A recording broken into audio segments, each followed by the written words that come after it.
Books for cooks. ప్రపంచంలో ఉన్న రకరకాల వంటల పుస్తకాలన్నీ ఒకే చోట ఉంటే ఆ లైబ్రరీ చూడ్డానికి ఎంత బాగుంటుందో కదా. కానీ లండన్లోని నాటింగ్ హిల్ లో ఉన్న బుక్స్ ఫర్ కుక్స్ అనే ప్లేస్ ఇంకాస్త స్పెషల్. ఎందుకంటే ఇది కేవలం బుక్ స్టోర్ మాత్రమే కాదు, ఒక అదిరిపోయే రెస్టారెంట్ కూడా. ఇక్కడ ఒక వింతైన రూల్ ఉంది. అదేంటంటే ఈ హోటల్లో మనకి నచ్చిన వంటకాన్ని ఆర్డర్ చేయడానికి మెనూ కార్డ్ ఉండదు. ప్రతిరోజు అక్కడ ఉన్న ఏదో ఒక కుక్ బుక్ లోని రెసిపీని వాళ్లే సెలెక్ట్ చేసి వండుతారు. మనం వెళ్ళినప్పుడు ఆ రోజు వాళ్ళు ఏం వండితే తినాల్సిందే.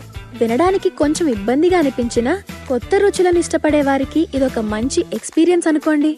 అంతేకాదు, అక్కడ తిన్న ఫుడ్ గనక మీకు నచ్చినట్టయితే వెంటనే ఆ రెసిపీ ఏ పుస్తకంలో ఉందో చూసి ఆ పుస్తకాన్ని కొనుక్కొని మన ఇంట్లో కూడా ట్రై చేయొచ్చనమాట. అంటే ఒకే దెబ్బకి 2 పిట్టలు. నచ్చిన బుక్ చదువుకోవచ్చు, నచ్చిన ఫుడ్ తినేయచ్చు. చదవడానికి పుస్తకాలు, తినడానికి టేస్టీ ఫుడ్, ఇంతకంటే ఇంకేం కావాలి చెప్పండి. ఈ క్రేజీ ఐడియా మీకెలా అనిపించిందో కామెంట్స్లో చెప్పండి.